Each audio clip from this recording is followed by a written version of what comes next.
Uuringud ütlevad kahjuks seda, et lapsed ja noored liiguvad liiga vähe, et umbes 40% Eesti lastest ja noortest täidab liikumisaktiivsuse soovitused ehk siis liiguvad päevas 60 minutit mõõduka kuni tugeva intensiivsusega, et mis on siis vajalik selliseks lapse terveks arenguks.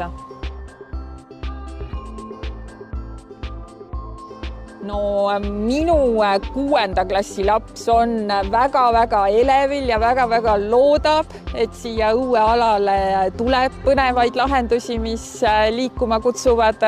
Ja siin ka uuringud toetavad näiteks seda, et just õues leiavad endale sellist aktiivset tegevust ka vanemad õpilased, kes võib-olla siseruumides jäävad rohkem seina äärde istuma.